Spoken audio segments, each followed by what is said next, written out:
just got out the cold plunge and I'm just standing here in the beautiful sun. Houston hasn't had really good sun in the past 2 days, but man, I've been at the beach and just getting a ton of sunlight in, and man, it feels really good to get sun in. I'm trying to make it mandatory for me to get at least 15-20 minutes of sun every day, because I also got like a blood report done and I have really low vitamin D, which I also know some people that get a ton of sun every day but also still have the same amount of low vitamin D levels. So a lot of times you kind of need supplement through dietary or even through like actual pill form supplements. But man, I feel so much better when I do get sunlight. So that's something that I'm going to be definitely adding in my routine is getting sun. And one of the ways I'm doing that is lunch right now, because I can just have lunch shirtless in my shorts outside in the sun while I'm eating lunch. So I'm getting sunlight, I'm eating my food, because I'll have to have lunch anyways. So I'd rather also get sun and then also have my lunch at the same time. So that's one little optimization thing that I'm doing right now. I have been doing it for the past week or so when I was out of town, or when I was in town before I was out of town, and it definitely was good. So I was just changing my shorts and go outside and eat my animal-based meal. So I'll see you guys in the car later. Yo, what's up, guys? We are back. We're now headed to the gym. For some reason my fucking car AC always is tripping. I don't know why this thing always doesn't really work that well. I still don't know the difference between like air conditioning on and off, because it can both get hot and what the hell that is. So I haven't learned what that is. Maybe it's like to filter the air, but that is like all the car guys are gonna freaking kill me, because I don't know the difference with or what AC really is. I've never learned actually what it is. So I don't know if the audio is good here, but I was able to get all my tasks done, all the cleanup stuff done, all the high needle mover stuff done. I think I got some planning done. Tomorrow I'm gonna be reading Buy Back Your Time by Dan Martell. It looks like a really, really good book, so I'm gonna be reading that, as well as just going back into course modules in SaaS Academy for customer service stuff. So excited on all that stuff.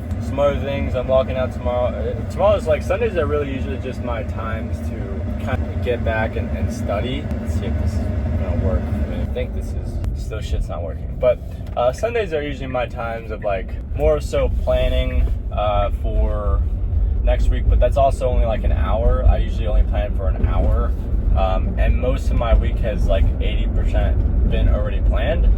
So I usually spend that time kind of going over, Monday specifically, but also the rest of the week. See what meetings are on the board, who am I looking forward to speak to, and so on and so forth, and what meeting notes should I prepare. It's usually more so meeting notes and stuff like that, and just a lot of preparation stuff.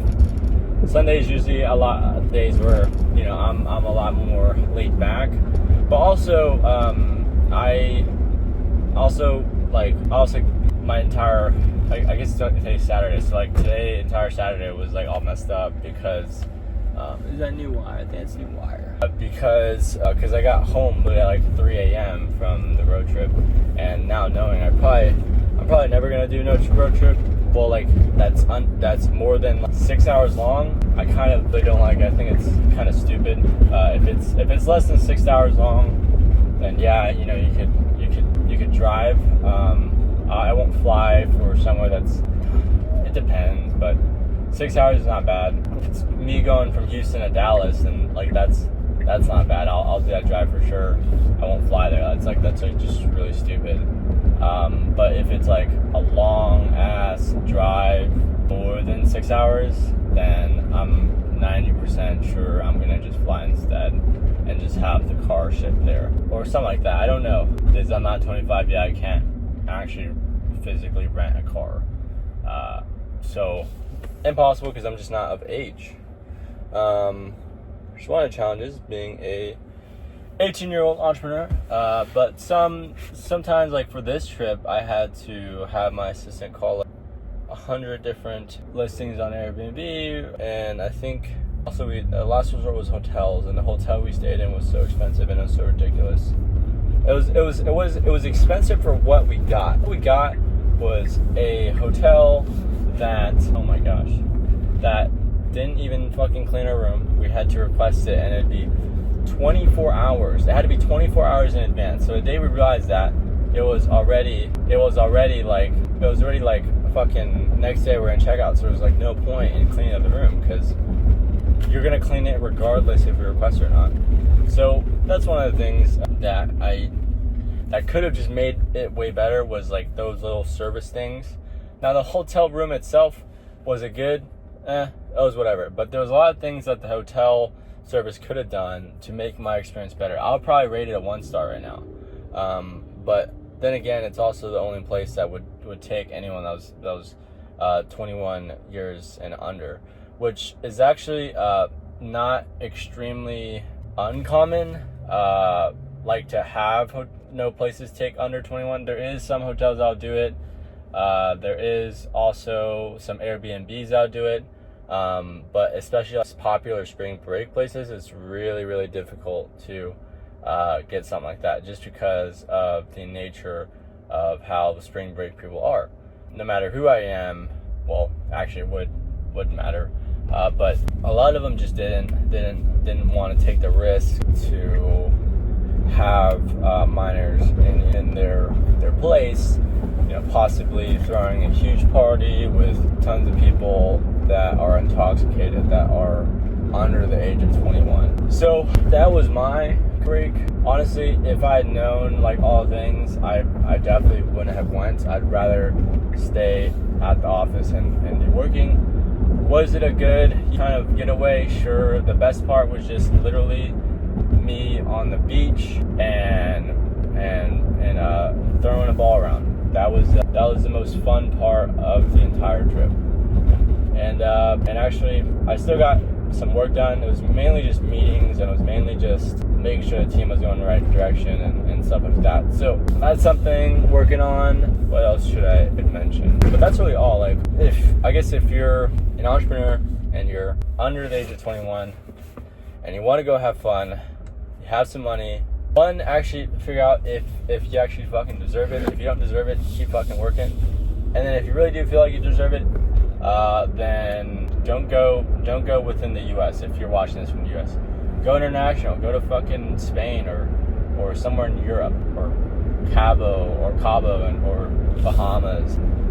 Like I'd much rather go out of country for a vacation than somewhere in the US. The US kind of sucks, to be honest. Strong opinion, sure, but kind of my experience, especially with places like Florida, have been super, super strict on a ton of stuff, which I get, but definitely the countries out of US for vacation better. Like, I definitely want to visit like Amsterdam, Marbella, Spain, Bali, the Philippines, Thailand. There's so many places I want to go, but we got to work in order to do so. My next thing I'm gonna get, and this is a little funny because this is kind of my, I guess, motivation, is to, or my goal really, it's not even a fucking goal, I can buy like so many of these, is a sauna. I want to get a sauna next to my cold plunge. I think it's really nice, but I don't feel like I quite yet deserve the sauna yet. I made this it's a fucking Cybertruck. I'm going in front of that. Oh my gosh, it's a Cybertruck. Should I race it? Let's see if I can catch up to the bitch. Breaking laws for this. Holy shit, that looks so sick. Fuck, I didn't catch it. That thing is so sick. I pre-ordered mine, but it's not coming until like into like 2 or 3 years, just because of how much demand there is and how little supply there is. It's really hard to make a stainless steel car. I guess the material is so hard to source. But yeah, I think we have a really big webinar event this week, and our ads are looking really good for our own other webinar in the 28th, 29th. Really excited about that. I'm so pumped to see how it will turn out. We've done so many of them. We know all the things that we should hit, so we're gonna crush that one, and we're gonna crush the one this week. So that means that calls for 2 new customer success managers to handle the load. I'd rather be overstaffed than understaffed. A lot of times especially with a high amount of influx like that, we're making sure that we're more so overstaffed than understaffed. I want to make sure there's more hands on the plate to handle the amount of people that are coming in than to not, you know. So a lot of shit on the board. I want to make sure that we are good to go and don't have any areas of or any points of failure, which, you know, is inevitable to have. Is it inevitable to have a situation where there's any sort of misunderstanding or failure points? Yes, 100%. However, we can do a lot of things to kind of mitigate that, to mitigate the risk of that happening, for sure. So we completely revamped our onboarding process. A lot of this shit is automated, and for the user it looks personalized, but for us most of it's automated. It's still very hands-on in the sense from the customer point of view, but as far as the success manager point of view, it's just calls to make and make sure that the customer feels welcomed, and to make sure the customer is held accountable for a lot of things. So our system again works very, very well, as all the testimonials say. It's just really getting them to adopt the product. It's very easy to get someone to actually have success with the system. So that's kind of that. I am pretty stoked to. Oh shit! I went the wrong direction. So did I? Yeah, I went. Wow. Gas is $4.50. That's so crazy how they're taxing so much harder in the rich people neighborhood. It's because this is like where I guess all the richer people are. Gas fucking here is $4.50, but in the area I'm in is like it's only like $3. It's like three and some change, but like pretty fucking cheap. And I do want to note this. Some people will. This is really funny, because I see every time I go by Costco or Sam's Club, I see people waiting in a line that is easily more than 30 minutes long just to save a couple of dollars.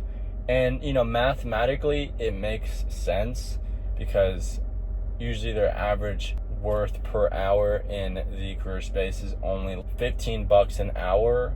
But it's just like so funny to me, because you wait that much amount of time more just to save a couple more dollars. I think it's really, really stupid. Like, you know, and maybe they just don't care as much. It's just like I really don't care to save that amount of money. Just be spending like 30 minutes just waiting in line is crazy to me. And other situation is like if fucking somewhere like Burger King runs a promotion, hey, free burger or free so-and-so, and the so-and-so is worth like fucking $5 maybe, but to the manufacturer or whoever's making it probably costs like $1 or $2, and there would be fucking hours of waiting just to get some for free. I don't know what the deal is to get why people are so get off to the fact that, you know, I can get this shit for free. I think this shit's the stupidest shit ever. So don't be that person. Seriously. Just kidding. Thank you, sir. Have a good Hello. day. Thank you. Thank you. My tickets. Thank you, madam. But yeah, like I was saying, people are just like doing stupid shit to save like a couple of dollars. Like if you just thought for a second mathematically, that shit don't make sense really. That shit really don't make sense. But, you know, logic doesn't exist to people like that. Those people kind of just exist, and they kind of just float around in life. They kind of just they really embody that one saying, let life take you to where it needs, let life just take you to the fucking path. Don't try anything, just whatever happens. You know, I get the fucking saying. It's just like, these guys embody that saying to such a far extent, to where like, you know, anything that happens, I'm just gonna let it happen, whether it's something bad that happens to me or this and that happens to me. I'm not gonna do anything about it because I don't think anything needs to be done about it. And it's kind of ridiculous. It's actually really ridiculous. So, thank you for parking. Are you fucking kidding me? It's fucking reserved. What the fuck? You gotta be fucking kidding me. I guess we're going level 2, guys. Or we just walk a little more. That's a little dangerous to park in there. I'm not gonna park there. I get the saying, you know, just let it happen, or like not let it happen, but like whatever happens. There's honestly probably two views to that. And I definitely don't like the people who take it so far. They really just like let shit happen. They don't do any interference. But maybe I'm wrong. You know, maybe there are some nuances to that thing. It's just like with science theories, is that there's always anomalies, and there's some things that theory can't really freaking prove. And that's when you kind of got to think about, okay, now what about the original theory? Does that still hold any sort of weight to it? But, you know, maybe I'm just probably speaking out my ass, and I'm all over the place right now. I'm just gonna go get some. I'm gonna go knock out some weights, right? And I'm gonna go hit the steam room. I personally don't like the steam room. The sales rep there tried to convince me that was good. I personally don't see a lot of benefits from it. Do some people get it? Yes. I personally like the sauna way more. It feels a lot better for my muscles. It feels so much more intense, and I feel like I actually like recovered after the fact. So I'm gonna do that, go home, and get some good fucking sleep for tomorrow, because tomorrow I'll be doing a lot of reading, a lot of studying, and planning for the week ahead. Got a lot of shit to do, got a lot of optimizations to do. I'm ready to fucking crush it. If you're an entrepreneur, especially young like me, watching this video, and you're watching this like Saturday or Sunday, Sundays are a day to fucking get ready for fucking battle again. Or maybe you're in a season where fucking every day is a battle. And a lot of times that's the case. So wherever you are on the journey, trust your gut and keep fucking going. There's really no fucking less cheesy way I can put it. It's just keep fucking going and keep doing your shit and keep showing up. 99% of people don't fucking show up. So if you show up, you beat 99% of other people. So show the fuck up, and that's all you need to know. Bye. And guess what, guys? The gym is closed.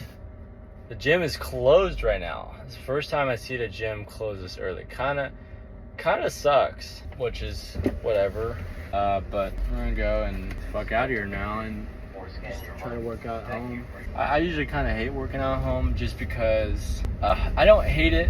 You know, I kind of just have to be in the zone. I am a bit fatigued right now, a little bit exhausted, just because there's still probably, I'm still a little bit kind of woozy from my entire road trip thing. I also did work out during the road trip, or during the trip, so I don't know why I'm kind of lower on energy. My circadian rhythm is probably the reason. I'm definitely really off my circadian rhythm right now, but I think all that shit's just excuses. I'll just go home and hit like 100 squats and do like an ab workout and do like 100 weighted squats or something like that. And then because I definitely want to stay active or do something, do like 100 squats, maybe like 50 lunges or something like that, and do a whole ab workout, and hit a couple of push-ups, maybe like 50 or 100 push-ups. What the fuck? 50 or 100 push-ups and call it a day. So I just gotta once I get some music in my fucking ears, then I can lock in. David Goggins talks about working out with no music. I personally, I don't really give a fuck. She says that because, why is it so fucking hot? There you go. But he says that just because, I think he's saying that more towards the athletes in the sense, not for people like me, because I really don't ever have to go and go to fucking battle, as far as like for physically go to battle. Mentally at the desk, I go to battle every day to solve problems and to help people and help solve people's problems and solutions. So, that's kind of the shit there. I have mental battles every day, for sure. But as far as like physical battles now, I think when he says like, you know, don't listen to music when you work out, it's more so like towards more athletes and stuff that need to like, perform at their highest and best when they're in competition. That's why he's like, you know, don't work out with music. I love working out with music. I fucking gets me going. I put on some fucking rock, and I'm going. Like especially when I'm in the zone. When I'm in the zone when I'm working out, I'm fucking ripping weights. Like, it usually takes me, like, after a couple, maybe after, like, one or, like, usually it's after, like, the third set. After that, for some reason, I freaking turn demon mode. I'm on, like, I go fucking crazy, dude. I just, like, there's, like, very little rest. I'm going in, and I'm just, like, ripping till failure. I don't really give a shit of, like, what I'm doing, if I'm doing it wrong or if I'm doing it right. I kind of just go in there, and if I come out exhausted, or if I come out like I'm fucking sweating and shit, I'm happy. I don't stress it out. I don't really give a shit if that's the most optimal way to do shit. As long as I know that I got a sweat going on and I feel sore after my workout and I feel good, that to me is me making progress on my body, on my health and stuff like that. If I followed the perfect regimen and I come out and I'm not sweating and shit, well, one, that means I just didn't follow the regimen correctly, but like I also just like I don't want to stress about that stuff. Like, one, because I'm on like I can't spend fucking 2-3 hours at the gym. Well, sometimes you don't need to, but like I only spend like 45 to an hour at the gym, and I go straight to the steam room or I just go straight home. Like, I don't have time to bullshit around with these stupid workouts and stuff. So I just go in and like everything's muscle memory at this point. So I just kind of grab the fucking weight, I rip it. When I know I'm sweating, I know I'm pushing a little bit past my comfort level, which means in some way or some form I'm doing some sort of progressive overload, which is, you know, again, how you build muscle. My diet's locked in. I'm mainly ground beef. Steak is cool. I don't usually have much steak, just because I love ground beef. It's easy to cook. Steak, if I cook steak, I'm gonna do a sous vide. So I put it in like some 127 degree water, 127.5 degree water. I do that for about 2 hours. I leave it in there for about 2 hours. This is if I know ahead of time I'm gonna be eating steak for dinner. Then I'll do it for like 2 hours, for 1.5 inches to maybe 2 inches. 2 inches is fucking intense. No pun intended, but like 1.5 inches is perfect size for a steak. So that's kind of what I do. I do 2 hours, or I put it in for 2 hours, and then let that cook, let that do its thing. I take it out and I dry it off completely. This is, if you're gonna do this, if you're gonna follow the Andy's recipe, this is what you do. You dry off that steak. You make sure that there's no sort of anything, any sort of water on that steak, any of that stuff. You want no moisture. You really want no moisture. The reason why is because if there's moisture on it, it's gonna affect you getting an actual crust on the steak. So you gotta make sure that you don't have any moisture. Next thing is you want to season that bitch. You want to put like salt, and I kind of moved away from pepper. You know, I still love having pepper on my steak. Apparently it's like a seed oil. It's like still a seed, and there's still some toxic stuff to it. I honestly don't want to take it too seriously, but right now I'm in a season I'm trying to get my health back straight. I'm just like being super tinfoil hat about everything as of now. You know, I can probably be a lot more lenient in the future, but for right now I'm doing only salt. That's it. No garlic powder. As much as I'd want to put all that shit in there, like pepper and my actual steak seasoning, right now I'm kind of just being nitpicky about all a bunch of shit. But you do salt on there, and as you're doing this, I would honestly do this. You get your fucking grill, or you get whatever. You get like just get a hot service. Like, it has to be fucking steaming. How do you know if it's hot enough? Well, you put a droplet of water in there, and if it's sliding around without you moving the plate, it's fucking scorching hot. You want to make sure it's on high blast and high heat for at least 3 to 4 minutes, just on straight high heat. So, and you want to make sure you don't put and if the oil you're using has to have a high smoke point. Now, you can do something like beef tallow. I personally, I wouldn't I mean, there's also a couple different views, because when you heat up an oil so high, I guess it's not more so for beef tallow, but I guess for avocado oil I think has a decently high smoke point, and you want to add it in there, and then you want to put your fucking steak on. You want to push it down so all the sides of the steak is getting that crust, getting that oil, and then you want to get your butter ready and your rosemary and shit ready, and your thyme, and maybe some garlic if you want to get fancy with it. And then once you kind of, maybe like a minute or so, you don't need it that long because it's fucking scorching hot, all that shit's in there. You put your fucking, you flip it over, it should be perfect golden brown. If you didn't, you fucking, if it's not golden brown, if it's fucking too dark, then you fucking burnt your steak, congratulations. And if it's still like gray, congratulations, you're a shitty cook. A minute should be enough, as long as you put it on scorching hot. That's the biggest mistake I see people make is they don't put it on hot enough. Do that, you fucking flip it, and then now you do the basting shit. So you put in your butter, your thyme, your rosemary, and your garlic. You let that get in a little bit, and then oh shit, my bad, bro. And then you put in, completely zoned out right there. And then what you're gonna do is you're gonna fucking get a spoon, and you're gonna put all that fucking butter, oil goodness all over a steak.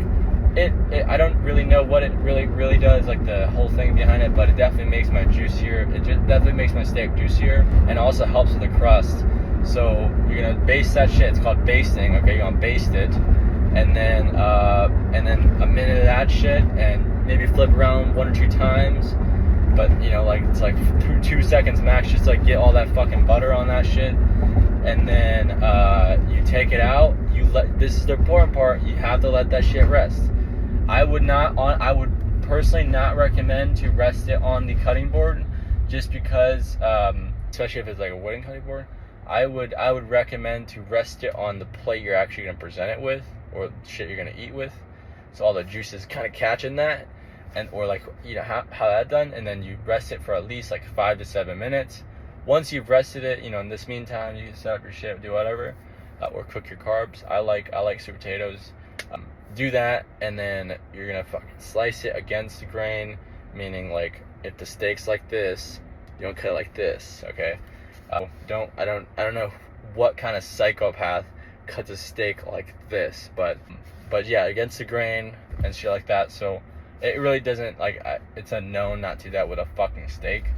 But that's how you cook a perfectly fucking medium rare steak. I don't even know why I'm talking about steaks. It should be about entrepreneurship. But as you can see, I can fucking cook.